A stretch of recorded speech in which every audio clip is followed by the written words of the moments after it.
Est-ce que tu peux prendre ta Bible? Nous allons démarrer une série excellente.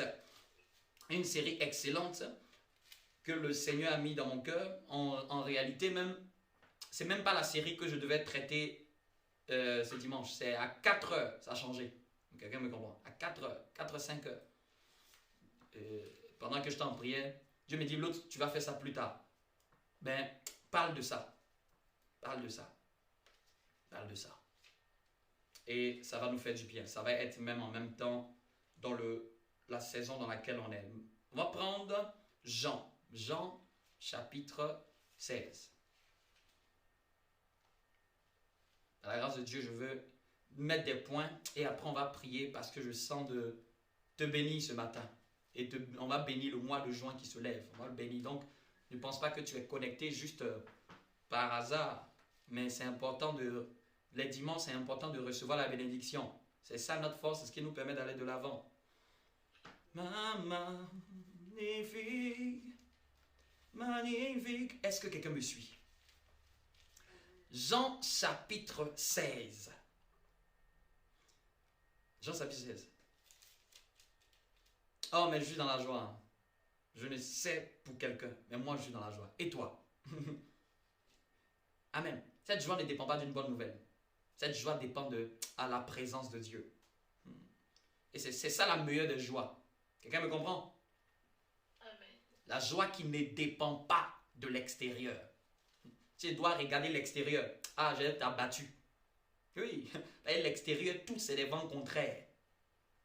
Mais quand je regarde ce qui est en moi, je dis magnifique. Magnifique. C'est ça la foi. C'est ça la foi. C'est ton état intérieur qui change ton état extérieur. Ce n'est pas ton état extérieur. N'attends pas qu'on te chatouille pour que tu deviennes bien. Amen. Vous voulez? Les chrétiens qui attendent qu'on les chatouille, qu'on les cajole pour être bien, pour se sentir bien dans leur peau. Le jour où on ne te cajole pas, tu vas faire quoi? Le jour où tout est contre toi, tu vas faire quoi? Le jour où tout le monde t'abandonne, tu vas faire quoi? Le jour où ceux sur qui tu comptes t'abandonnent, que vas-tu faire? Que vas-tu faire? C'est une bonne question, n'est-ce pas? J'ai dit Jean, chapitre... Ce sera plutôt le chapitre 14. Nous lirons plus tard le chapitre 16. Le chapitre 14. Le chapitre 14. À partir du verset 16, plutôt. Jean, le chapitre 14, à partir du verset 16 et 17. Amen. À partir du verset 16 et 17. Jean, le chapitre 14. Prends ta Bible comme un étudiant de la parole de Dieu, comme un fervent enfant de Dieu, comme quelqu'un qui a soif de la parole. Il dit désirer le lait pur de la parole de Dieu. Désirer le lait pur. Je désire me délecter de cette parole. Me délecter de cette parole qui va nourrir mon âme et nourrir aussi ton âme. J'aimerais dire à quelqu'un qui m'écoute, tu n'es pas loin de l'objectif que tu attends au nom de Jésus-Christ de Nazareth. Tu n'es pas loin. Tu n'es pas loin. Quelqu'un peut me dire un bon amen et que nous avançons. Est-ce que vous m'entendez? Tout le monde m'entend? Donc, Jean chapitre 14, à partir du verset 16, je lis la parole. Il dit, et moi, je prierai le Père et il vous donnera un autre consolateur, afin qu'il demeure éternellement avec vous. Et moi, je prierai le Père et il vous donnera un autre consolateur, afin qu'il demeure éternellement avec vous. Verset 17. L'esprit de vérité. Donc, il nous dit maintenant, verset 17, qui est cet autre consolateur? Et il précise sa particularité. Il nous dit l'esprit de vérité que le monde ne peut recevoir. Que le monde ne peut recevoir parce qu'il ne le voit pas. Il ne le voit pas, il ne le voit point, et il ne le connaît point. Mais vous le connaissez. J'ai dit, mais toi, tu le connais. Mais toi qui m'écoutes, tu le connais. Mais vous le connaissez. Car il demeure avec vous et il sera en vous. Donc voici la parole, le premier verset que je donne comme base de ce que nous allons démarrer comme thématique d'enseignement. Amen. Ce que nous allons démarrer comme thématique d'enseignement. C'est Jésus qui parle et qui parle à ses disciples et qui leur annonce quelque chose de particulier. Qui leur annonce quelque chose qu'ils n'avaient pas eu le temps de dire bien avant. Mais bizarrement, à l'aube de sa Pâque, à l'aube de sa rédemption, à l'aube de là où il doit aller à la mort de la croix, il commence à dire quelque chose de particulier. Il commence à dire une chose mystérieuse. Il commence à dire que maintenant, cette fois-ci, il va prier le Père. Mais il va prier le Père pour que le Père donne un autre consolateur. Un autre consolateur. Dis avec moi, un autre consolateur. Un autre consolateur. Mais il dit, je prierai le Père. Quelle est cette personne? Quelle est cette personne pour laquelle Jésus ne souffle pas? Pour lequel Jésus ne dit, n'impose pas les mains. Pour lequel Jésus ne dit pas, ta foi t'a sauvé. Reçois, reçois. Mais quelle est cette personne où Jésus maintenant doit aller en prière? Où Jésus doit fournir un effort de prière auprès du Père? Si Jésus doit prier pour que le Père envoie un autre, c'est que cette personne-là, elle demande à ce que sa venue ne soit pas une simple venue. C'est que cette personne-là, elle est importante. C'est que cette personne-là, elle est privilégiée. C'est que cette personne-là, c'est plus qu'un ressenti. C'est que cette personne-là, c'est plus qu'une guérison. C'est que cette personne-là, c'est plus qu'un miracle. C'est plus qu'une délivrance. Et c'est pour ça que j'ai introduit ce thème comme étant la révélation de la personne du Saint-Esprit. La révélation de la personne du Saint-Esprit. Pour ceux qui connaissent déjà ces écritures, ils savent de qui nous sommes en train de parler. Mais regardez, Jésus dit un autre consolateur. Quand nous lisons dans les origines, j'aime bien le mot qui a été utilisé pour parler de consolateur. J'aime bien le mot grec qui est la source de l'origine du mot consolateur qui a été utilisé pour interpréter la Bible. Le mot c'est parakletos. Le mot c'est parakletos. Le mot grec à la place de consolateur. Puisque ceux qui savent, le Nouveau Testament était écrit à partir du grec. On l'a écrit en grec et après on l'a traduit dans plusieurs langues. Donc pour comprendre souvent le sens de certaines interprétations, l'Esprit de Dieu nous permet de pouvoir aller à l'origine, de comprendre ce qui s'est dit au départ, de comprendre le sens de l'esprit de l'auteur. Et j'ai voulu comprendre quel était l'esprit de Jésus lorsqu'il parlait de cela. Amen. Parakletos. En fait, parakletos, c'est plus que consolateur. En français, si on garde seulement la notion de consolateur, on a une petite connaissance de qui est la personne du Saint-Esprit. Parce qu'on va se dire que consolateur, c'est uniquement que quand je pleure ou uniquement quand je suis attristé. Amen. Nous qui sommes francophones, si on entend qu'un autre consolateur, et quelqu'un peut se dire, mais je n'ai pas besoin d'être consolé forcément. Donc il peut se dire que la personne dont on appelle l'autre consolateur, peut-être n'est pas adaptée à ma situation. Parce que moi, je n'ai pas besoin de consolation. Il est l'esprit de consolation. Parce que dans l'esprit même de Jésus, c'est-à-dire que Jésus allait quitter les disciples. Vous imaginez, le pasteur est resté 3 ans et demi avec eux. Ils ont mangé, ils ont bu, ils ont passé du temps ensemble. Il a fait des séries d'enseignements. Il y a eu des moments de culte. Après 3 ans et demi, il dit, je m'en vais. Grande tristesse. Imagine, je reste 3 ans avec toi. Pendant 3 ans. Et après 3 ans et demi, je dis, je dois aller. Vous imaginez quelle tristesse. Je dis, non, je dois aller dans un autre pays. Je dois vous laisser. Imaginez un peu. Je veux que tu t'imagines. Quoi? Toi pour qui on a tout sacrifié. Tu as les paroles de la vie. Les gens nous ont critiqués, on t'a suivi. Les gens nous ont insultés, on t'a suivi. Les gens nous ont pris comme des gens de secte, on t'a suivi. On a cru en ton message. On a marché avec toi. On a suivi tes enseignements. On a fait ce que tu nous as dit de faire. Et après 3 ans, tu veux nous abandonner. C'était la tristesse. C'est pour ça que même dans au verset 6 du chapitre 16, je lis rapidement, il dit, mais parce que je vous ai dit ces choses, la tristesse a rempli vos cœurs. Donc imaginez Pierre est en train de dire, ah, Jésus, tu vas partir. Jésus, tu ne seras pas là. Avec qui on va parler? Avec qui on va demander des questions?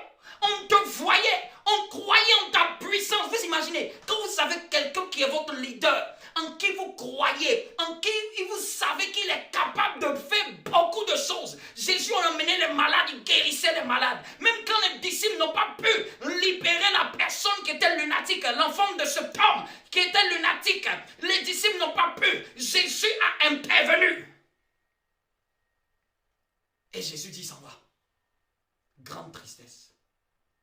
C'est-à-dire, qui va faire le travail que tu fais? Qui va faire le travail à ta place? Et c'est pour ça que Jésus dit, je prierai le Père, un autre, comme moi, un autre, mon esprit viendra avec vous. Je ne serai plus en chair. Je ne serai plus Jésus en chair. C'est pour ça que l'apôtre Paul pouvait dire, si vous avez connu Jésus en chair, sachez que le Jésus que nous connaissons là, il est plus que le Jésus en chair. C'est en esprit. Amen. Un autre va venir essuyer vos larmes. Un autre va venir vous réconforter de mon absence. Un autre va me remplacer dans la tâche que je suis en train d'exercer. Un autre va vous montrer que je suis toujours là, bien que vous ne me voyez plus physiquement. Un autre va jouer le rôle. Amen.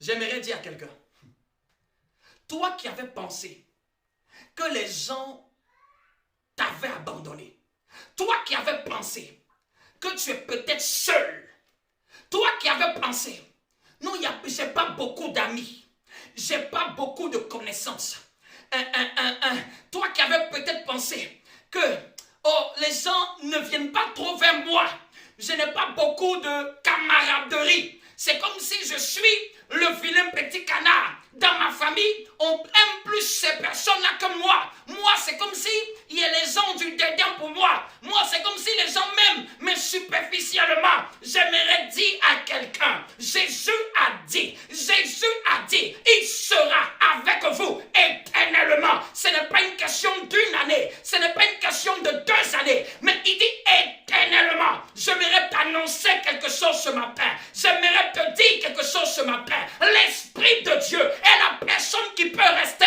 avec toi pour l'éternité. Pour l'éternité. Parce que l'Esprit de Dieu, c'est le Saint-Esprit.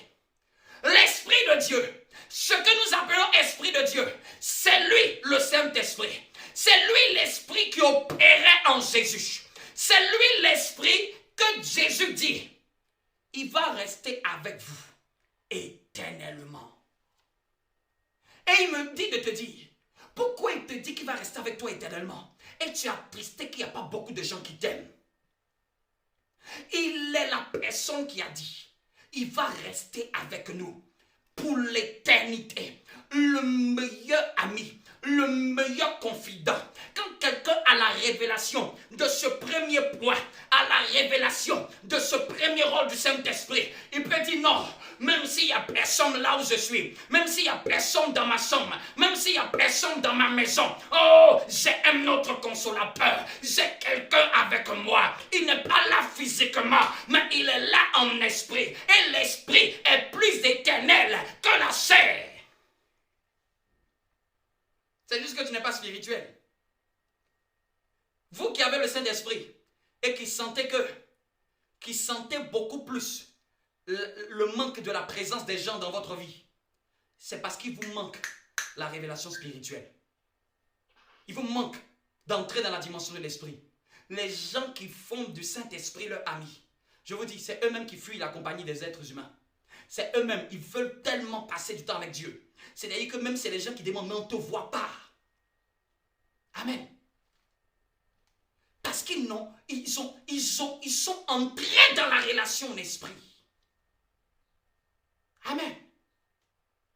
Donc qu'il y ait des hommes, qu'il y ait des personnes avec toi ou sans toi, tu restes le même. Tu restes le même enfant de Dieu. Tu ne t'attristes pas parce qu'il est avec toi. Et il dit éternellement. S'il y a une chose que tu dois noter, la Bible dit, le Saint-Esprit, une des choses qui caractérise la révélation de la personne du Saint-Esprit, il sera avec toi et moi éternellement. C'est un premier point. Éternellement. C'est-à-dire que non seulement dans le siècle présent, même dans le siècle à venir, même sur la terre et même au ciel, quand la Bible dit éternellement, elle n'est pas en train d'abuser. Elle est en train de dire, c'est la personne qui va t'accompagner pour l'éternité. Pour l'éternité. Les gens sentent l'absence de quelqu'un dans leur vie parce qu'il leur manque la révélation de la personne du Saint-Esprit dans leur vie. Je parle des chrétiens parce que le Saint-Esprit concerne les chrétiens. Le monde a besoin de Jésus. L'Église a besoin du Saint-Esprit. Est-ce que quelqu'un me comprend? Le monde a besoin de Jésus, mais l'Église a besoin du Saint-Esprit. Parce que le monde ne connaît pas Jésus, mais l'Église connaît déjà Jésus. Donc, pour vivre Jésus sur la terre, l'Église a besoin du Saint-Esprit. Mais pour entrer dans le salut, le monde a besoin de Jésus. Quelqu'un me comprend? Le monde a besoin de Jésus pour entrer dans le royaume de Dieu. Mais ceux qui sont dans le royaume de Dieu, étant sur la terre, ont besoin du Saint-Esprit pour faire l'œuvre de Dieu. Il demeure. Ce n'est pas une question de sensation. Il demeure éternellement. Il demeure. Quelqu'un qui demeure, c'est quelqu'un qui est posé. C'est quelqu'un qui est bien installé. J'aimerais dire à quelqu'un, dès le jour que tu as cru, le Saint-Esprit est venu demeurer éternellement avec toi. C'est juste que tu ne prends pas conscience qu'il est là. Mais lui, il te garantit, il a fait de ta vie sa demeure. Il a fait de ta vie sa demeure. Il dit, il demeurera éternellement avec vous. C'est-à-dire demeurer, il va habiter. Il va faire son quartier général, ta vie. Bien-aimé, il est temps que nous soyons spirituels. Il est temps, nous sommes trop restés en bas. Nous sommes trop restés dans la chair. Quelqu'un de la chair ne peut pas comprendre les choses de l'esprit. Quelqu'un de trop matériel ne peut pas comprendre les choses de l'esprit. Il faut entrer dans l'esprit pour comprendre les choses de l'esprit. Il faut être spirituel pour comprendre les choses spirituelles. Mais comment être spirituel? C'est désirer maintenant entrer dans l'esprit. Désirer de dire, Seigneur, je suis fatigué de rester dans l'humanité. Je veux entrer dans la spiritualité. C'est là que tu cherches Dieu pour entrer dans la spiritualité. Amen. Quand il m'a dit parle de ça, j'ai dit Seigneur, j'ai pas envie de faire un exposé. Parce qu'il me connaît. J'ai pas envie de faire un exposé. Numéro 1, tu sais le Saint-Esprit est ceci. Numéro 2, tu sais le Saint-Esprit. Il me connaît, moi j'aime pas ça. J'ai dit si c'est exposé là, mes notes sont remplies dedans. Ça, on peut donner ça à l'école. L'école de Christ pour avoir des notes. Mais j'ai dit moi j'ai pas envie de faire un exposé. Et puis il me dit, il m'a rappelé une chose. Il m'a dit, parle de ce que tu as vécu avec moi. Et il m'a rappelé. Vous savez, je vais vous expliquer quelque chose. Quand j'ai commencé à embrasser la foi à dynamique évangélique, c'était les années 2001. Les années 2001, très jeune, au collège, très jeune. Quand j'ai embrassé cette foi dans un groupe de prière, on m'a appris à prier. On m'a appris à évangéliser. On m'a appris à chasser les démons. On m'a appris à faire tout. On partait prier. C'est-à-dire que j'ai excellé. C'est-à-dire que j'ai commencé à exceller. Je savais prier. Je commençais à donner, je peux donner un message. Amen. Mais vous savez quoi? Il y a une chose, et l'Esprit de Dieu m'a rappelé. Il m'a dit, tu sais quoi? Parce que je vous explique, ça c'est ma vie. Je vous explique. Pour que tu puisses même comprendre ton pasteur, d'où il vient. Donc, 2001 jusqu'à 2007. Et à partir de 2007, j'ai commencé à décrocher. Je ne venais plus aux réunions de prière du groupe. Ça ne me motivait plus, quoi. Le monde montait plus dans mon cœur. Donc, 2007 jusqu'à 2011, c'est la partie où je peux dire, j'ai décroché dans ma foi. Décroché. Et 2011, fin 2011, dans ma chambre, jusqu'à ce jour, le Saint-Esprit m'a demandé, tu sais quelle était la différence entre tes deux périodes? C'est que tu as connu c'est quoi la prière, mais tu ne m'avais pas connu moi. C'est pour ça que tu as décroché. Ce qui a fait que mon renouement en 2011 de me réconcilier avec Dieu. Personnellement, quand j'étais dans ma chambre, après avoir écouté une prédication, personnellement dans ma chambre, j'ai dit, Seigneur, je me réconcilie avec toi. Quelqu'un me comprend? Et Dieu m'a fait comprendre. C'est parce que tu ne m'avais pas connu avant. Tu avais connu la prière. Tu avais connu le jeûne. Tu avais connu chasser les démons. Mais regarde, ta foi n'a pas duré. Tous les chrétiens, je vous dis, tout chrétien qui n'a pas développé un attachement à la personne du Saint-Esprit va rétrograder. Ce n'est qu'une question de temps. Ce n'est qu'une question de temps. Il peut dire ce qu'il veut. S'il veut, il n'a qu'à être embrasé au début de sa conversion. S'il veut, qu'il n'a qu'à cracher le feu. Celui qui tient la vie chrétienne, David pouvait dire, celui qui s'aimerait et qui me conduit par sa force dans sa justice, dans sa droiture, c'est lui. C'est pas toi. C'est pas tes efforts. La vie chrétienne, tu veux essayer avec tes efforts.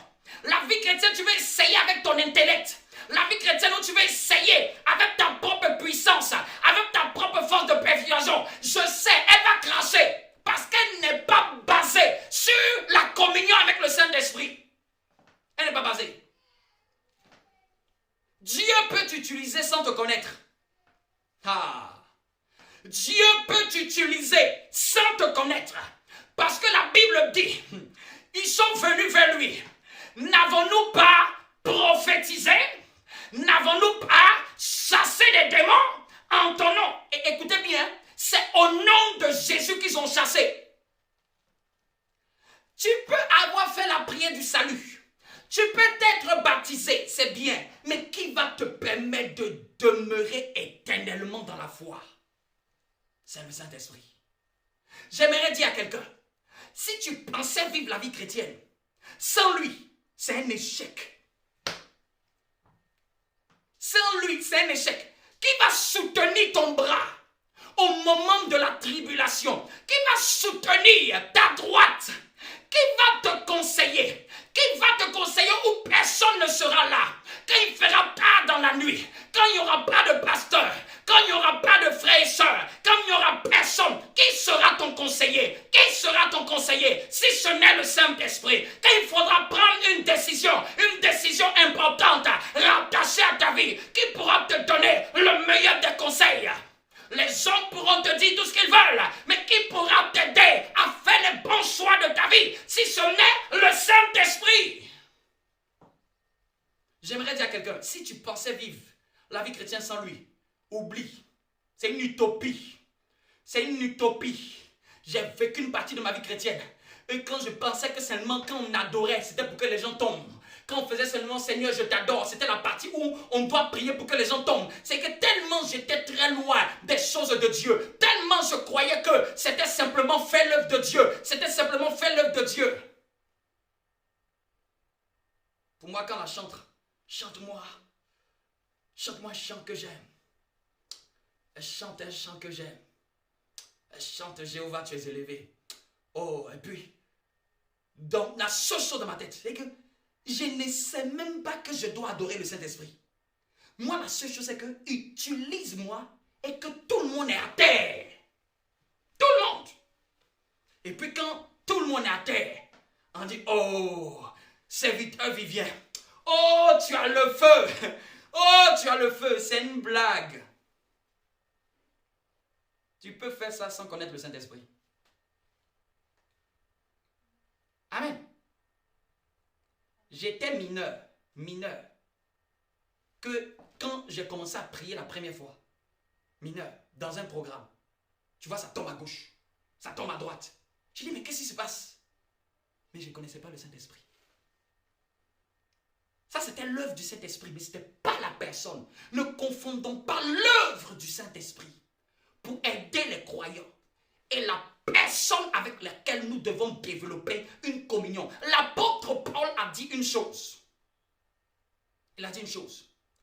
Que l'amour de Dieu le Père. Tu peux connaître l'amour de Dieu le Père. Et ce n'est pas pour dire qu'au début de ma conversion, je n'ai pas connu l'amour de Dieu le Père. J'ai connu l'amour de Dieu le Père. Ce n'est pas pour dire que je n'ai pas connu la grâce du Seigneur Jésus.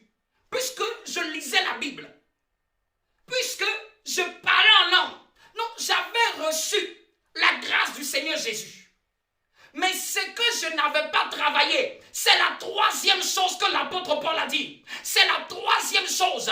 C'est la chose que les chrétiens d'église, il dit maintenant cette fois-ci, en plus d'avoir l'amour, en plus d'avoir la grâce, si tu ne travailles pas la troisième dimension, celle de la communion, celle de l'intimité, celle de la rencontre avec le Saint-Esprit, tu vas cracher. Wow. La vie chrétienne, c'est un équilibre. Il te faut connaître l'amour de Dieu le Père, qui te pousse à la repentance, qui te pousse à changer de vie, qui te pousse à abandonner tes péchés. Et il te faut maintenant, après, avoir la grâce du Seigneur Jésus, qui fait de toi un né de nouveau, qui fait de toi son fils, qui fait de toi son enfant, qui te pardonne tes fautes. Mais t'arrêter là. Je vous dis, beaucoup de chrétiens se sont arrêtés à la grâce de Jésus. J'ai connu même, ça c'est une histoire, un de mes responsables qui racontait ça. Il dit, il a connu quelqu'un qui avait abandonné les choses de Dieu. À un point qu'il pouvait t'arrêter dans la rue. Il te prend des versets de la Bible pour contredire ce que lui-même il prêchait. Tu peux te demander, mais comment est-ce possible? Quelqu'un, et puis quand tu lui donnes des versets, il te dit, oh ça je connais. Ça je connais. Mais il ne croyait plus en Dieu. Vous imaginez quelqu'un qui avait prêché l'évangile. Qu'est-ce qui lui a manqué? Il lui a manqué la communion. Qu'est-ce qu'il a manqué dans mes départs? Qu'est-ce qu'il a manqué dans les années où j'ai démarré, où j'ai dit 2001 jusqu'à 2007? Qu'est-ce qui a manqué? Qu'est-ce qui a fait que cette foi n'était pas forte? Pas parce que la grâce de Jésus n'était pas disponible. Pas parce que l'amour de Dieu n'était pas disponible. Parce que je n'avais pas développé la communion intense. Je n'avais pas pris une discipline, une rigueur à m'attacher à la communion avec le Saint-Esprit. Mais depuis que j'ai pris conscience, il m'a fait prendre conscience. Jusqu'aujourd'hui, je suis dans ses pas. Jusqu'aujourd'hui, je tiens ferme. Jusqu'aujourd'hui, oh, il me donne de monter dans les lieux élevés. C'est la meilleure des choses que j'ai rencontrées. Tu sais pourquoi ta vie chrétienne est fade? Parce que tu n'as pas développé la communion avec le Saint-Esprit. Il dit la communion. Avant, les gens de l'Ancien Testament ne connaissaient pas la communion avec le Saint-Esprit. Ils ne connaissaient pas la communion avec le Saint-Esprit.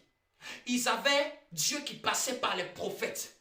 Et l'Esprit de Dieu me dit, chrétiens, arrêtons de nous configurer comme dans l'Ancien Testament. Aujourd'hui, beaucoup de chrétiens sont en latence, sont dans l'attente.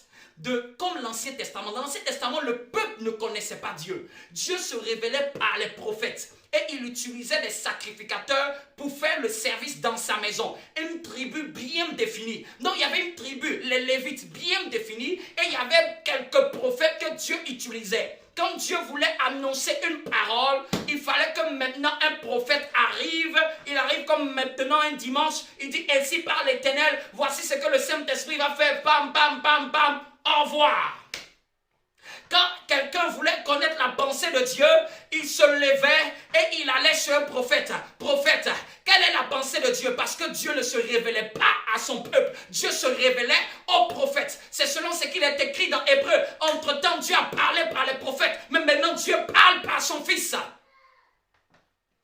Maintenant, les chrétiens de cette génération qui veulent fonctionner comme dans l'ancien, c'est-à-dire que nous, c'est pas grave, nous, faut pas qu'on prie. C'est pas grave, pasteur, c'est toi qui prie. Donc, pasteur, donne-nous la révélation. Dis-moi, demain, qu'est-ce qui va se passer pour moi? Même s'il te dit, ce n'est pas tout, il va te dire. Parce que nous ne prophétisons qu'en partie. Mais qui a le stock du reste de la prophétie? Ah, j'ai dit, qui a le stock du reste de la prophétie? C'est le Saint-Esprit. Quelqu'un me comprend? Je crois à la parole prophétique. Mais l'erreur dans la parole prophétique, c'est d'être dépendant de la parole du prophète pour avancer. Dans le Nouveau Testament, on n'est plus dépendant d'une parole d'un prophète pour avancer dans sa marche. On est dépendant du Saint-Esprit. Et le Saint-Esprit peut nous conforter par une parole d'un prophète. Il peut nous exhorter, nous consoler, nous instruire, nous recadrer par la parole prophétique. Mais la parole prophétique n'est pas la chose à laquelle nous sommes dépendants pour avancer. Donc ça a emmené beaucoup de chrétiens à être des fainéants. C'est-à-dire, fainéants, ne prions pas, ne cessons pas à développer la relation avec Dieu et attendant un gourou, un chaman qui va venir faire rababababababa. Demain, ça sera pour toi. Vous voyez, tous les ministères qui font ça du bas. Je ne connais aucun ministère qui fonctionne sur cette base de l'Ancien Testament, qui tient dans le temps. Aucun. C'est que où on ne t'apprend pas à chercher Dieu, où on doit seulement, toi viens, comme quelqu'un, tu n'as pas besoin, même j'ai entendu même, vous n'avez pas de Dieu. J'ai entendu même le CD prédicateur, vous n'avez pas de Dieu, c'est nous qui avons Dieu. Vous-même, vous connaissez Dieu, vous ne connaissez pas Dieu. J'ai entendu, mais je ne suis pas d'accord avec cette parole. Tout le monde a accès au Père, c'est ce qui est écrit. Les pasteurs sont comme des instructeurs. Il n'est pas ton GPS, il est ton instructeur. Il est ton instructeur. Il a de l'expérience. Il peut te donner du discernement par l'expérience. Parce que quand tu as l'expérience, c'est une chose, tu peux savoir ça. Tu n'as pas besoin de faire ça pour avoir ça. C'est ce qu'on appelle le discernement par l'expérience. Il peut être avisé d'une sagesse de Dieu pour te conseiller dans des domaines où peut-être par manque de discernement, tu ne peux pas. Mais il n'est pas ton GPS. Ce n'est pas avec lui que tu communies. Vous me comprenez? Le but de ta foi, ce n'est pas de dépendre de moi. Le but de ta foi, c'est de t'emmener à ce que tu dépendes plus du Saint-Esprit. Voilà pourquoi dans certaines églises, quand même le pasteur principal n'est pas là, si le pasteur principal a fait tout tourner autour de lui, le jour qui n'est pas là, certains fanatiques, ils ne sont pas là. Mais les amoureux du Saint-Esprit, ils savent. Même quand le pasteur n'est pas là, il nous a appris à dépendre du Saint-Esprit. Il peut ne pas être là, mais les mêmes miracles qui se passent avec lui vont se passer.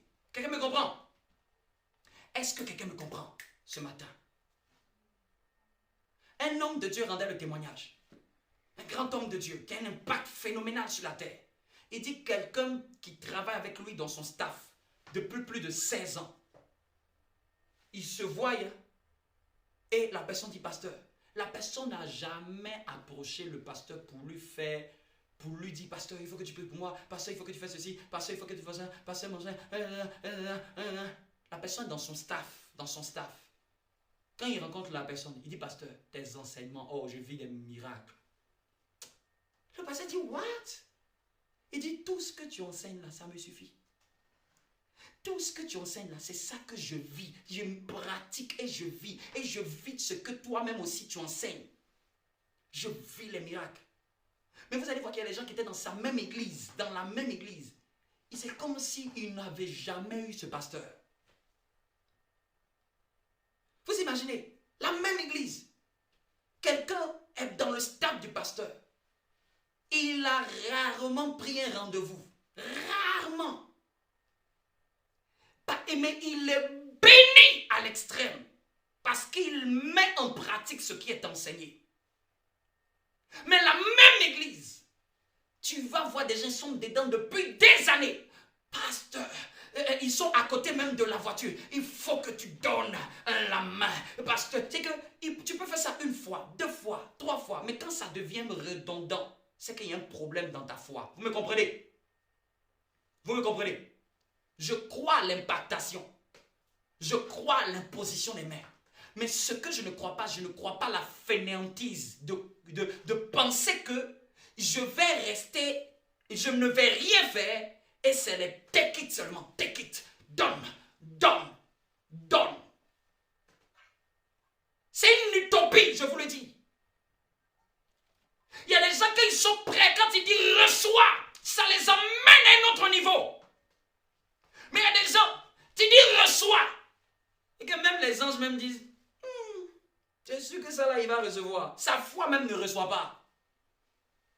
Quelqu'un me comprend? Sa foi même ne reçoit pas. Il ne croit même pas. Il n'est même pas décidé. Mais il y a des gens, tu as juste parlé une fois. Tu lui as dit, va, qu'il soit fait selon ta foi. Mais ils partent avec le miracle parce qu'ils ont saisi la parole. Dis avec moi, la communion du Saint-Esprit. La communion. Donc, il demeurera éternellement avec vous. Ça, c'est une dimension du Saint-Esprit. Demeurer éternellement avec nous. Nous, les croyants. Je dis le Saint-Esprit, il est pour les croyants. Ce n'est pas pour les païens.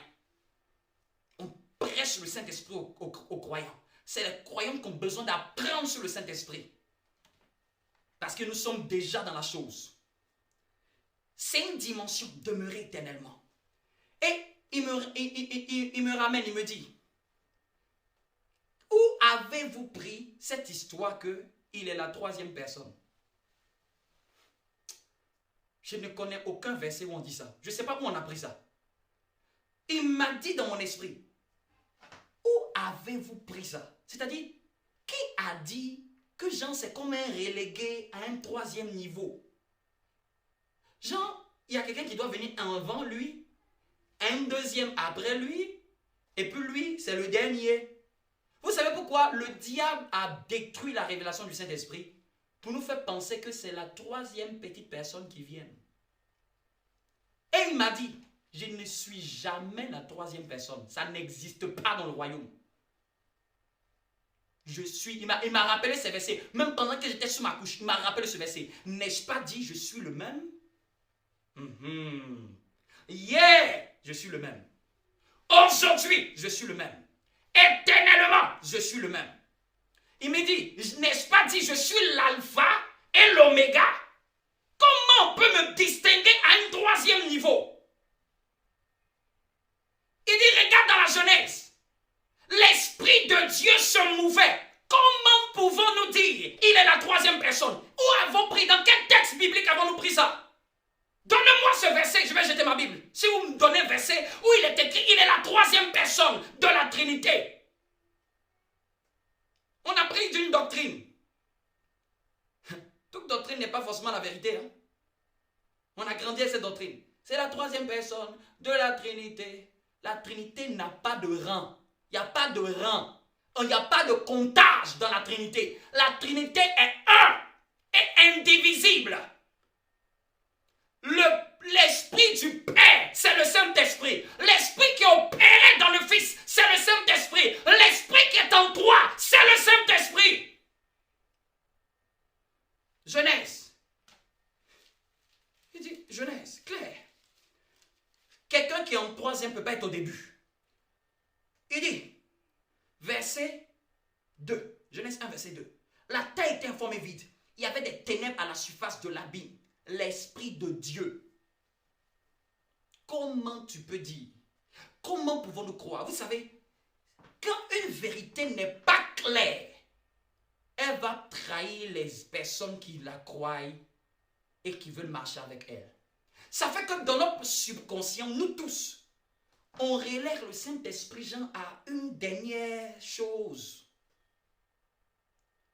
Jean, lui, vient à la fin, quoi. Parce qu'il est le troisième, il n'est pas le premier. Qui t'a dit il y a un premier? Tu as vu ça où dans la Bible? Qui t'a dit il y a un premier? Qui t'a dit il y a un deuxième? Qui t'a dit qu'il compte chez eux? Qui t'a dit dans l'esprit ça se compte? Et il m'a dit, je suis le même. L'Esprit de Dieu, c'est le Saint-Esprit. Le Saint-Esprit est Dieu. Le Saint-Esprit est Dieu. Si tu dis Dieu là, c'est le Saint-Esprit. Dieu, son esprit là, c'est le Saint-Esprit. Quand il dit envoie ton esprit, Dieu est esprit. Son esprit là, c'est ce qui est appelé le Saint-Esprit. L'esprit à part, l'esprit consacré. Qu'est-ce que veut dire saint? Saint, c'est-à-dire que c'est un esprit qui n'est pas comme tous les autres. L'esprit de Dieu, c'est le Saint-Esprit. Vous voyez, regarde, pour certains même, ça a du mal à passer. J'ai dit Dieu, c'est le Saint-Esprit. Le Saint-Esprit est Dieu. Dieu, c'est le Saint-Esprit. Le Saint-Esprit est Dieu. Est-ce que ça passe? J'ai dit le Saint-Esprit, Dieu, le Saint-Esprit est Dieu.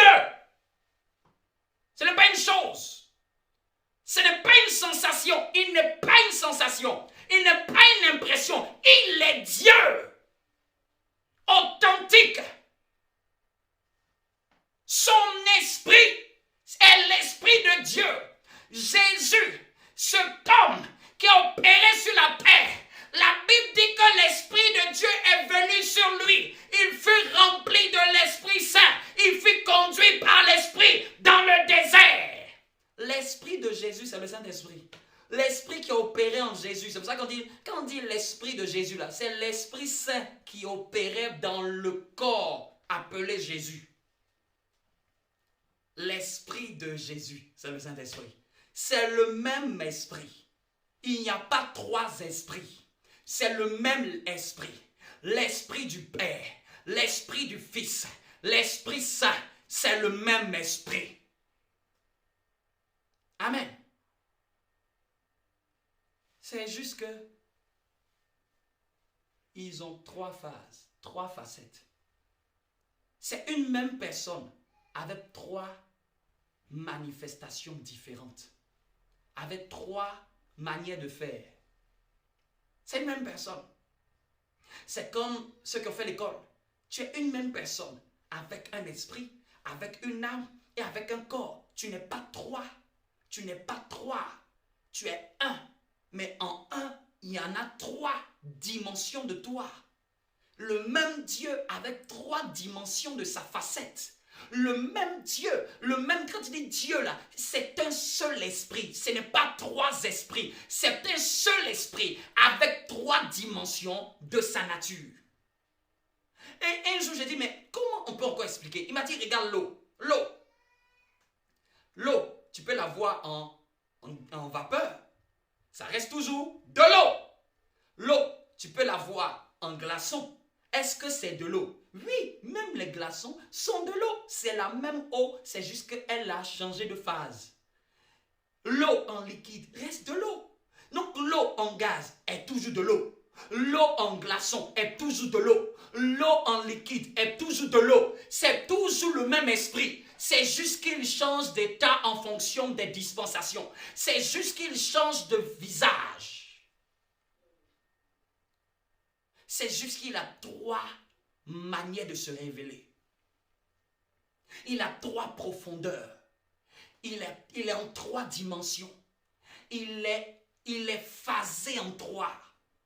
Quand il a voulu l'Esprit Saint, quand il a voulu opérer dans l'Ancien Testament, il l'a opéré comme étant le Père. Dieu, mais dans la dimension, dans la forme de Dieu le Père. Celui qui ordonne, celui qui établit les commandements, celui qui on peut voir même qui est dur comme un Père. Parce qu'un Père châtie ceux qu'il aime. Quand il a fini avec la dispensation de la loi, quand il a voulu maintenant habiter dans un corps, il dit ça, c'est moi, même dans la dimension de fils, parce que je me transvase dans un corps humain. Dans un corps humain, on va m'appeler Dieu le Fils, mais c'est le même esprit. Mais maintenant, quand je veux maintenant me répandre dans la vie des croyants, quand je veux maintenant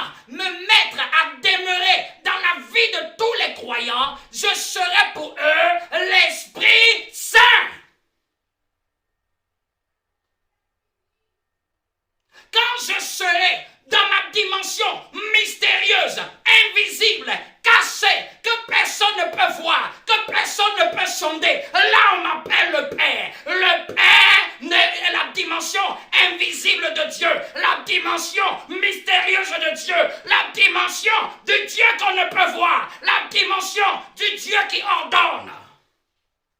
Mais quand il a voulu être vu, le même esprit a été maintenant transvasé. Comme tu prends un vase, il était maintenant à l'état invisible, comme un gaz. Maintenant, il passe à une autre phase. Ceux qui ont fait la chimie peuvent comprendre. Ceux qui ont fait la chimie peuvent comprendre un peu ce que je veux dire. Tu passes à une autre phase. Tu passes à une autre phase. Quand il a voulu passer à la phase d'être visible par les hommes, il dit maintenant, ça sera Dieu le Fils. Ça maintenant, c'est un glaçon. Ça, c'est l'eau, mais en glaçon. Ça, c'est l'eau et en glaçon. Mais dit, ça, c'est l'eau, mais en glaçon. Dans la dimension du glaçon, dans la dimension du solide, dans la dimension du visible, on peut maintenant me toucher. Pierre m'a touché, Judas m'a touché, Jean m'a touché. J'ai prié avec eux. Il dit, mais ça c'est moi, le Saint-Esprit, dans la dimension d'un homme, dans la dimension d'un homme, sur la terre. Appelez-moi fils, appelez-moi fils.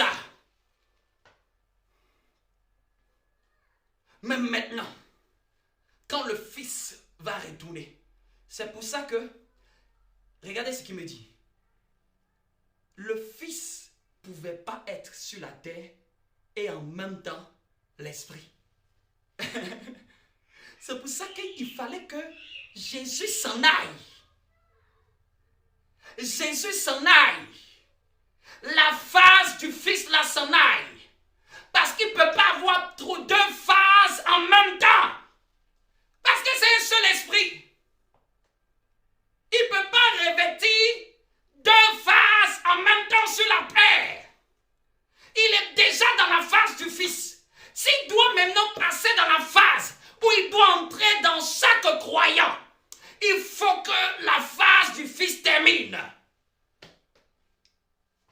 Quand tu as de l'eau solide et que tu veux boire l'eau, il faut laisser l'eau fondre. Il faut laisser les glaçons fondre. Quand Jésus est parti, c'est pour ça que Jésus a dit, il est avantageux. Vous ne savez pas, c'est un avantage. Parce que quand je vais partir, là, ça va passer maintenant en forme liquide. Ça va entrer dans votre esprit. Il dit des fleuves d'eau vont couler. Des fleuves d'eau. Parce que vous allez croire maintenant au Fils qui a opté la rédemption. Chaque dimension de Dieu est venue accomplir une œuvre bien particulière. Donc que tu dises Jésus, que tu dises le Saint-Esprit, c'est le même esprit. Que tu dises Dieu, c'est le même esprit. C'est juste maintenant ta conscience de la révélation qui change. Ta conscience qui te donne une terminologie appropriée par rapport à ta situation. Est-ce que je parle à quelqu'un? Le Saint-Esprit, arrête de dire qu'il est la troisième personne. Ce n'est pas biblique. Ce n'est pas biblique. C'est anti-biblique. C'est la personne de Dieu. C'est tout. Si on peut utiliser troisième, c'est qu'il est la troisième manifestation à l'humanité. Mais il n'est pas la troisième personne de la Trinité. Vous me comprenez? Vous me comprenez?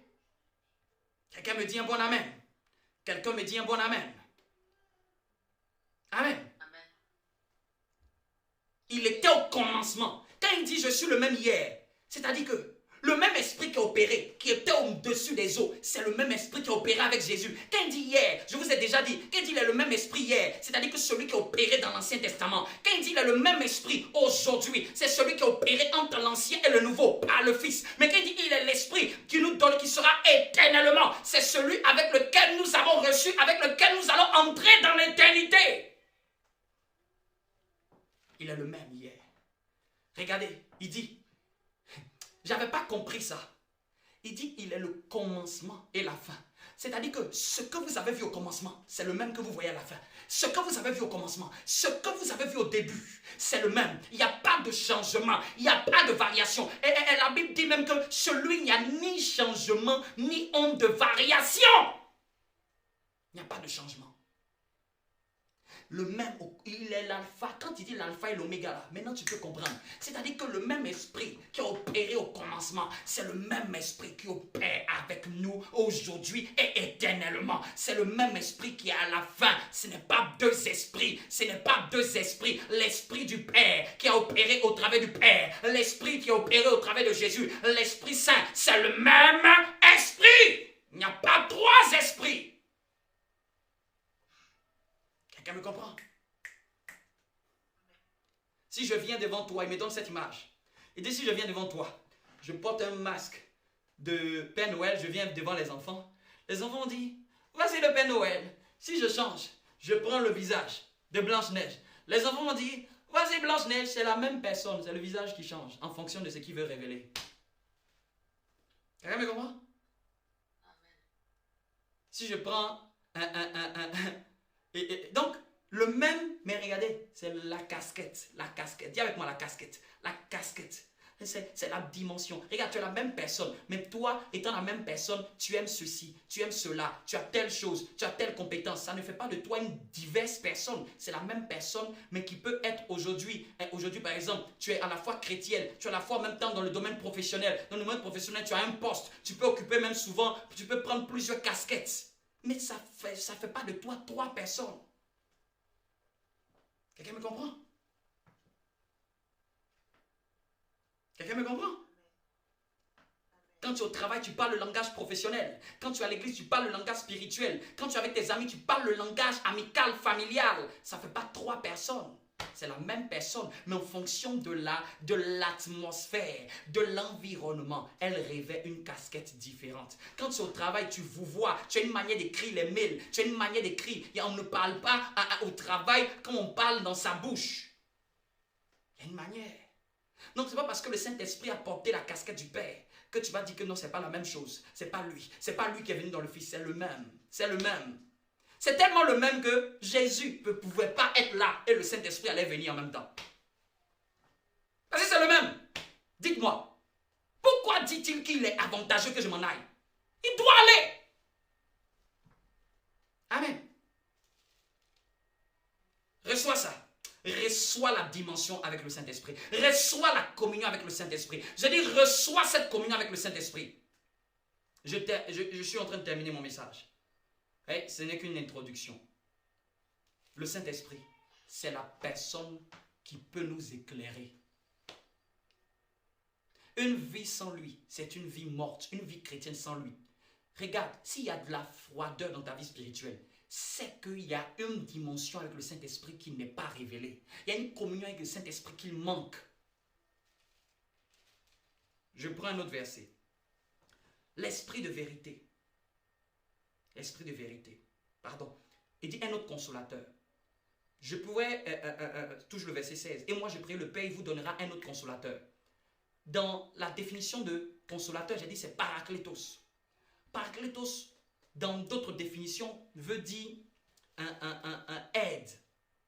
Veut dire celui qui intercède pour moi. Celui qui va plaider avec moi. Donc le Saint-Esprit est comme notre associé. Il y a même une définition qui est dit, j'ai bien aimé cette définition. Il a dit une définition plus large. Un aide, un assistant, un adjoint. Dieu te laissait toi seul avec cette partie de démon. Qui t'a dit qu'il t'a laissé tout seul? Il a mis un adjoint. Oh my God. Qui t'a dit que Dieu va te laisser tout seul avec tous les serpents, les scorpions, les démons, les principautés? Tu n'es pas seul. Même dans tes défis, tu n'es pas seul. Mais si tu pouvais prendre conscience, il y a une aide. Une aide. Mais tu n'as pas recours à cette aide. Tu la laisses à part. Tu ne lui parles pas. Tu ne sais même pas pourquoi tu pries. Parce que si tu savais que prier, c'était pour entretenir la communion avec mon adjoint, avec mon assistant, avec mon aide. Il est là pour nous assister. Pour ceux qui conduisent, quand on dit direction assistée, là, c'est ceux qui n'ont pas, ceux qui ont d'après une voiture où le volant, il n'y a pas de direction assistée. Ah. Un jour, la direction assistée de ma voiture, elle n'était pas là. Elle est tombée en panne de ma voiture du travail. Bien aimé, je vais te dire, quand il y a un tournant là, je fais comme ça.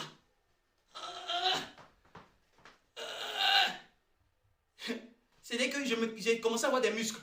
C'est que c'était pénible. Ceux qui n'ont pas connu ça, ils ne peuvent pas savoir. C'est pénible. C'est que tu sens que vous qui prenez le volant, pensez que c'est léger là. C'est parce qu'il y a la direction assistée. C'est-à-dire qu'il y a une aide pour te faciliter à tourner. C'est à l'intérieur, mais tu ne sais pas. C'est à l'intérieur, tu ne sais pas. C'est le jour que ça va tomber en panne. C'est le jour là tu vas dire, mon Dieu, mais que c'est glorieux d'avoir une direction assistée. Je roulais quand même, mais je roulais avec pénibilité qu'il fallait tourner. Et l'Esprit de Dieu me donne cette image. Il dit, c'est autant comme ça que la vie des chrétiens est pénible sans moi. C'est autant comme ça que la conduite d'un enfant de Dieu est pénible, difficile, parce qu'il veut conduire sans mon assistance. Je vous dis, c'est pour tout le monde. Même un pasteur qui n'écoute pas le Saint-Esprit, il va cracher. Il n'y a pas quelqu'un qui fait des options. Une église qui n'écoute pas le Saint-Esprit, elle crache. Ça va devenir difficile pour elle. Il y a des gens qui prospèrent comme les sols au bord de l'eau, dans Isaïe.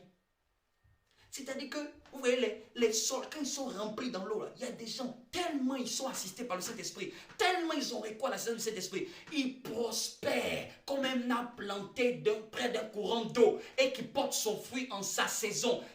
Et Psaume chapitre 1er. Ils sont plantés. Et il me ramène cette image. Il dit, un chrétien qui n'est pas planté près des torrents d'eau. Parce que l'une des images du Saint-Esprit, il a plusieurs images. Il a plusieurs emblèmes. Dans ces emblèmes, il y a le courant d'eau. Il est comme un fleuve. Il est comme un fleuve. Il peut se comporter comme un fleuve. Quand tu te plantes à ses côtés, il va permettre que tu portes du fruit en chaque saison. Dans n'importe quelle saison. L'aide du Saint-Esprit, ça fait que tu défies les lois de la saison. J'annonce à quelqu'un, à cause de l'aide du Saint-Esprit, que tu vas avoir écoute. Tu vas défier les saisons de ta famille. Tu vas défier les saisons professionnelles. Tu vas défier. Tu vas faire la différence. On dira que tout va mal, mais toi, tu vas prospérer. Kenneth Hagin, pendant qu'il devait avoir la période de grande dépression aux États-Unis, c'est un homme de Dieu qui a eu son temps. Qui a marqué son temps avec le Saint-Esprit jusqu'à avoir son 4e petit-fils, tellement il a prospéré le Saint-Esprit. Mais avant d'avoir cette rencontre de Saint-Esprit, il avait fait 15 ans de pastoral, 15 ans où ça n'allait pas. Son fils dormait sous le toit, tout était fermé, tout était bloqué, tandis qu'il était pasteur. Il dit, Seigneur, qu'est-ce qui se passe? Il dit, tu ne m'écoutes pas, tu ne me suis pas, tu ne fais pas ma volonté, tu n'es pas en train de faire le travail que je t'ai demandé de faire. Tu es en train de faire un travail pastoral, ce n'est pas de la pastorale que je t'attends. Mais quand il a écouté le Saint-Esprit lui a dit, je t'appelais à être enseignant, va enseigne mon peuple. Il dit, Seigneur, mais enseignant, ce n'est pas ma force. Il dit, c'est ça que je te demande de faire.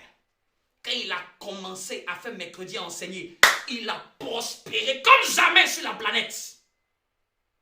Prospéré. Et à une période, il devait avoir la grande dépression aux États-Unis. Ceux qui savent, il y a une période dans les années 1900 qu'on appelait la période de grande dépression aux États-Unis. Le Saint-Esprit arrive. Dieu lui dit, maintenant, il va avoir la période de grande dépression en Amérique. Mais toi, voici ce que tu dois faire. Ne commence plus à t'engager dans une évangélisation que je ne t'ai pas envoyé de faire. Et arrête maintenant de prendre le budget de l'église et sécurise-le. La dépression est venue en Amérique, ça ne l'a jamais touché. Quand on parlait de la période de grande dépression, c'est la période où même financièrement c'était dur. Crise. Mais lui, la crise est venue. Ça ne l'a même pas touché. Pourquoi? Parce qu'il avait écouté le Saint-Esprit avant pour lui dire, maintenant sécurise le budget de l'église. N'investis plus dans quelque chose où je ne t'ai pas donné un ordre. Waouh! Quand le Saint-Esprit est là, il va te donner de l'avance. Ça fait partie une de ces... J'ai dit, il demeurera éternellement avec nous. Je peux te donner une deuxième clé. Une deuxième clé, c'est Jean 16, 13. Tu peux noter une deuxième chose. il nous annoncera les choses à venir. Il n'y a pas plus meilleur prophète que le Saint-Esprit. C'est lui que tu dois consulter chaque matin. Papa, cette année-là, c'est quoi? Quelle est ma vision? Où tu veux m'emmener? Qu'est-ce que tu me dis sur 2022, sur 2023? Oui. Les gens, je te dis, un prophète humain n'a qu'une prophétie en partie. Et sa prophétie est faite pour t'exhorter, pour te consoler, pour t'édifier. Et c'est tout. Après, il s'en va. Maintenant, toi, quand il a fini de te donner ça, tu fais quoi après? Il a fini de te donner une prophétie. Tu vis le reste là. Il n'est pas avec toi. Tu vis comment? Tu vas l'appeler encore? Tu vas l'appeler le lendemain pour lui dire, on fait quoi? On fait quoi? Tu as donné la prophétie en janvier, mais maintenant, donne la prophétie encore de février. Il t'a donné peut-être un à peu près de ce que Dieu veut faire pour toi. Le reste, c'est toi de prendre ça et d'aller dans la présence de Dieu. Donne-moi le détail. Donne-moi le programme. J'ai reçu ça de toi. Je vous dis, même quand quelque chose n'est pas clair, tu as le droit d'aller demander à Dieu, Seigneur, c'est pas clair. Donne-moi avec une précision. Oui. Mais comme les chrétiens que nous sommes, on est devenus tellement fainéants, partisans de moins de fort, croyant que c'est des gens qui ont la tête renversée qui parlent à Dieu. Écoute-moi bien. Quand il fait nuit, j'ai sommeil comme toi. Mais j'ai envie de dormir. Ah, si tu savais. Si tu savais, j'ai envie de dormir la nuit. Oui. J'ai envie de dormir comme toi. Souvent, je suis cassé. Et souvent même, je m'endors. Souvent même, je prie. Je m'endors. On est sujet au même combat. Je ne pense pas que moi, quand je prie là, c'est comme si genre, ma tête est renversée. Quand c'est l'hiver là, on a froid, je prends même la couette. Je suis là comme ça. Souvent même je peux somnoler en priant, je me tiens debout. On se bat. La vie là, on se bat. Vous ne pensez pas, je cherche Dieu aussi. Ne pensez pas que les pasteurs, les pasteurs qui viennent de Dieu, les sérieux pasteurs là, c'est les gens qui se battent à chercher Dieu aussi. Se battent. Je vous dis, n'aimez pas que un pasteur cherche Dieu, aime Dieu plus que vous. C'est regrettable de vouloir laisser le pasteur aimer Dieu plus que vous. C'est très regrettable et dommageable pour vous. Quelqu'un me comprend? N'aimez pas ça. N'aimez pas voir quelqu'un qui aime Dieu plus que vous. Ça doit vous frustrer. Au lieu de te frustrer, mais pourquoi il a ceci, moi j'ai pas encore ceci. Pourquoi il était béni, il n'est pas béni. Faut être énervé que quelqu'un aime Dieu plus que toi. Que quelqu'un, il n'est pas dans l'assemblée. Il est celui, mais peut louer Dieu. Comment il arrive à louer? Vous me comprenez? Tu dois demander, mais oui, comment? Il n'y a pas la cymbale. Il n'y a pas le frère Prince pour jouer le piano. Mais où pasteur? Où il dit ça? Où il arrive encore à faire ça encore tous les dimanches? Ça doit être ça qui t'a demandé. Comment il fait? Qu'est-ce qu'il connaît que je ne connais pas? Il a accès à quel niveau de l'esprit auquel je n'ai pas accès? Lui, il est dans quelle dimension où il nage et que moi je ne peux pas nager? Et que même dans le froid, on peut être dans le même endroit. Quelqu'un peut avoir froid et quelqu'un peut être chauffé par le Saint-Esprit. J'ai dit, Jean 16, 13. Il nous annoncera les choses à venir. Il faut noter ça. Le meilleur prophète, c'est le Saint-Esprit. Il peut t'expliquer des choses qui vont se passer. Il peut te montrer des choses. Vous voyez, par exemple, depuis qu'on est dans présentement, chaque fois que je suis en train de rêver, je rêve, on est dans un lieu. Je rêve, on est dans un lieu. Je rêve, on est dans un lieu. Je vois même certains parmi vous, je leur disais, bon, on fait ça ici, on va commencer à faire le culte ici. J'essaie, quand ça vient comme ça, c'est le Saint-Esprit. Il me montre déjà. Ça me donne la foi. Non, vous savez, quand je me lève là, je bénis Dieu. Oh, j'ai la foi multipliée par 1 milliard. Parce que je l'ai vu. Il nous montrera les choses à venir. Tu peux lui demander qu'est-ce qui ne va pas face à cette situation. Qu'est-ce qu'il faut faire? Dis-moi, révèle-moi, montre-moi. Mais on ne peut demander. Ou même quand on commence, on s'arrête. Tu commences lundi, tu es motivé. Peut-être après ce message, tu vas dire, ah, le pasteur dit le Saint-Esprit, il va me donner les choses à venir. Tu vas commencer lundi avec nous. Il y a certains, après jeudi, tu as abandonné. Le problème, c'est que tu n'es pas persévérant. Tu n'es pas persévérant. Il y a des choses dans la vie qu'il faut que tu notes. Il faut être déterminé dans la vie. Ça, c'est pour toute ta vie. C'est moi-même qui te donne comme un bonus. Dans ta vie, si tu n'es pas déterminé, tu vas échouer. Dans ta vie, je te donne un ingrédient de réussite. Il te faut noter ça bien en rouge. Tu peux le écrire même sur ton mur. Quel que soit le domaine, que tu sois dans les affaires, que tu sois dans le domaine professionnel, que tu sois dans tout, il faut être déterminé. 2. Il te faut être discipliné. Ça, c'est la partie qui est dure. Si tu n'arrives, il faut te battre jusqu'à... Il faut être discipliné par rapport à ce que tu sais que tu dois faire. Pas ce que tu as envie de faire. Pas ce que tu sens de faire. Ce que tu sais que tu dois faire qui va t'emmener à atteindre l'objectif.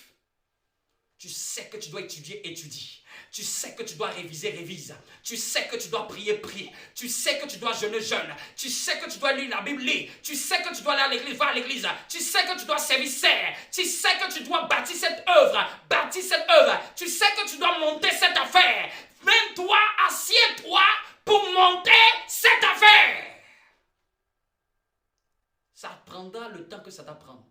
Mais tant que tu n'as pas validé le niveau de la discipline, la réussite ne s'attachera pas à toi.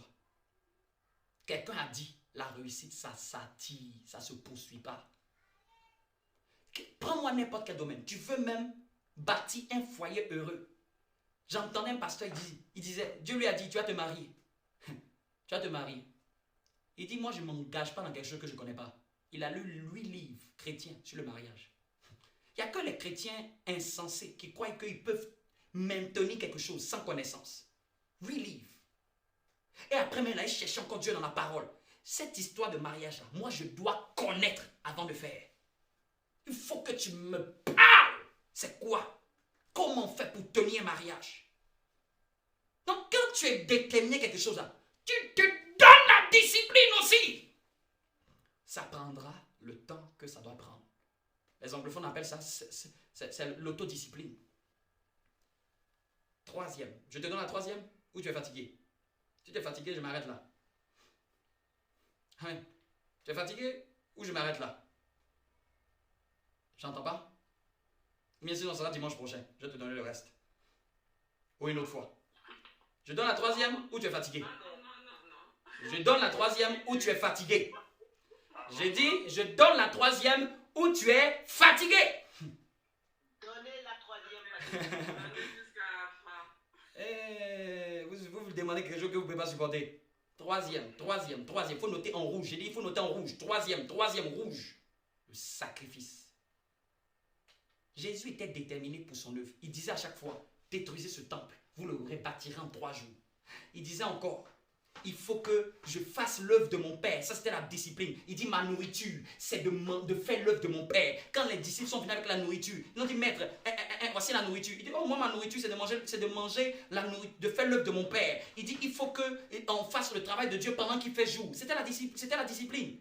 C'est-à-dire que c'était la discipline. Vous n'avez pas pu prier 1 heure avec moi. C'était la discipline. Mais 3e, c'est le sacrifice. Personne ne sacrifie et veut attendre la gloire. Jésus même a sacrifié. Mais quand on parle de sacrifier là, sacrifier pour une cause. Quand on parle de sacrifier, ce n'est pas se tuer, mais c'est dépenser son énergie, être prêt à payer des prix. Et quand je parle de destinée, ce n'est pas pour toi, c'est pour quelque chose qui va aider les gens. Vous savez quoi? Je prépare un message, vous pensez que c'est pour qui? C'est pour vous. Mais vous êtes en train de travailler pour qui? Vous investissez dans la vie de qui? On ne devient pas meilleur si on ne sacrifie pas pour aider les autres. Trouve un domaine où tu vas sacrifier et ça va bénir les autres. C'est là que tu vas réussir. Mais quand tu sers Dieu dans une vision, tu es en train de te sacrifier dans cette vision. Quand tu prends de ton temps, quand on doit se lever à 8h50 pour commencer à prier, tu es en train de te sacrifier pour cette vision. Parce que ce n'est pas pour toi que tu fais. Si c'était pour toi, tu peux rester à la maison. Tous ceux qui ne sacrifient pas pour une cause ne voient pas de réussite. Quand on te donne une prime au travail, c'est parce que tu as sacrifié pour le poste. Tu as donné ton énergie. Tu t'es déployé. Qu'est-ce qui fait même que certains changent passent de level, de grade en grade? Pourquoi on ne prend pas tout le monde pour être PDG? Pourquoi on ne prend pas tout le monde pour être CEO? Pourquoi on ne prend pas tout le monde pour être manager? Pourquoi? Parce qu'il y a un là. La directrice des ressources humaines a dit, ah mais il sacrifie.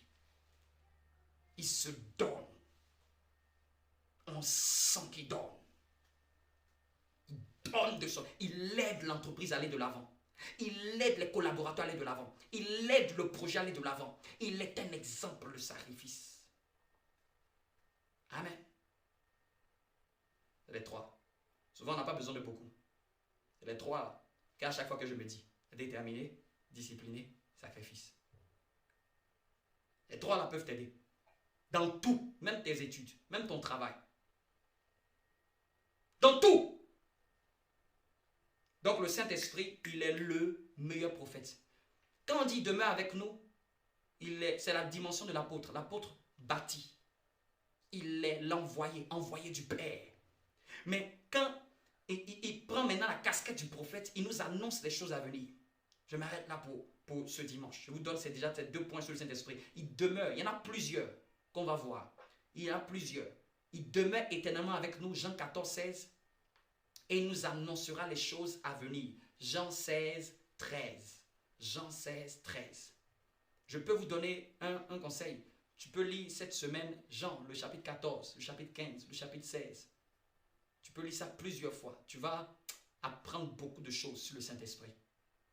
Tu vas apprendre beaucoup de choses. Le 14, le 15, le 16. Prends le temps de lire tout doucement. De faire attention à chaque fois qu'on parle de lui. Mais je veux te dire, ta vie chrétienne peut être une conduite facile si tu te laisses assister par le Saint-Esprit. Amen. Dis-moi un bon amen. Dis-moi un bon amen. Si tu as reçu quelque chose, si tu as reçu quelque chose, celui dont tu as besoin là, ce n'est pas d'un pasteur dans ta chambre, ce n'est pas d'un pasteur marabout dans ta pièce, que tu dois ouvrir le placard. Pasteur, celui dont tu as le plus besoin, c'est le Saint-Esprit. Désire le connaître. Quand tu vas en prière, dis Seigneur, je veux te connaître, Esprit de Dieu. Révèle-toi à moi. Je veux te connaître. Est-ce que quelqu'un peut commencer à prier avec moi? Je veux te connaître. Révèle-toi à moi. Manifeste-toi. Agis dans ma vie. Opère en moi. Saint-Esprit. Je commence à prier comme ça. L'apôtre Paul dit, au lieu d'être enivré du vin, c'est de la débauche. Mais chaque jour, la prière d'un enfant de Dieu, remplis-moi de l'Esprit. Remplis-moi de l'Esprit. Je prie que tu sois rempli ce matin de l'Esprit. Je prie que tu sois rempli pour cette semaine, pour le mois de juin. Pour le mois de juin, sois rempli. Nous te bénissons pour ce mois de mai qui est en train de terminer. Mais nous te présentons, oh ce mois de juin, remplis les vases. Tends les mains, tends les mains, tends les mains, tends les mains. Je crois que l'Esprit de Dieu va restaurer une communion, va restaurer une vie de prière, va restaurer une intimité, va restaurer une profondeur, va restaurer une communion, une communion. Je restaure ta communion avec l'Esprit, avec l'Esprit. Je restaure l'intimité avec l'Esprit. Tends les mains pour recevoir. Je communique. Je communique. La Bible dit que nous sommes dispensateurs des mystères de Christ. Comme si Christ exhortait par nous. Par le vase de terre que je suis. Saint-Esprit de Dieu. Oh, passe même par les ondes. Par le distanciel. Tu n'es pas une barrière. Moi, je ne suis pas là où ils sont. Mais tu n'es pas limité. C'est ça qui fait la différence. Le pasteur n'est pas avec toi. Mais le Saint-Esprit est avec toi. Au son de ma voix, il te restaure. Il restaure ta foi. Il restaure ta vie de prière. Il restaure ton âme. Il restaure ta vie. Il restaure cette communion au nom de Jésus. Il restaure cette communion. Je décrète et je déclare. Ta vie de prière est rendue phénoménale. Est rendue magnifique. Est rendue une vie de prière. Oh, qui va devenir, oh oui, un cocktail d'amour. avec le Saint-Esprit. Un temps haut et profond. J'appelle la profondeur. La Bible dit que pendant que Pierre enseignait, l'Esprit descendit. L'Esprit descendit. Je prie au nom de Jésus qu'il te remplisse. Qu'il te remplisse. Reçois cela au nom de Jésus-Christ de Nazareth. Reçois cela au nom de Jésus. Que la communion de l'Esprit soit avec toi. Que la communion de l'Esprit, la communion de l'Esprit, la communion de l'Esprit, reçois cela au nom de Jésus.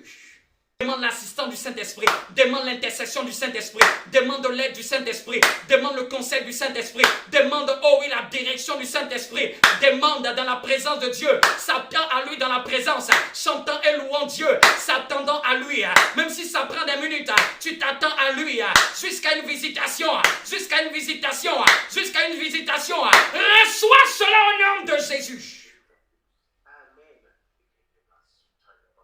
C'est lui qui crée en nous le vouloir et le faire.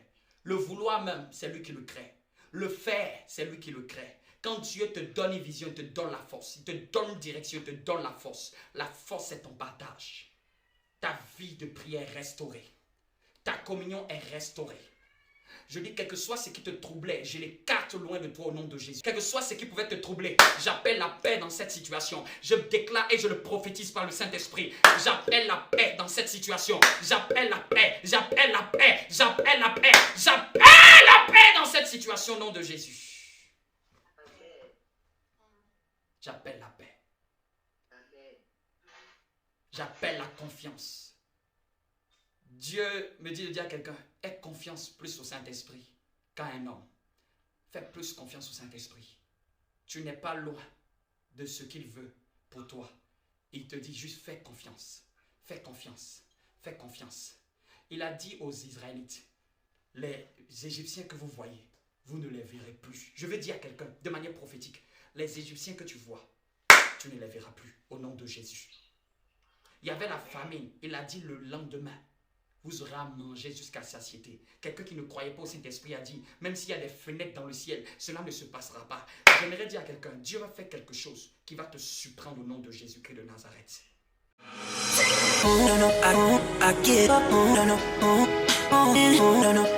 I can't deny it.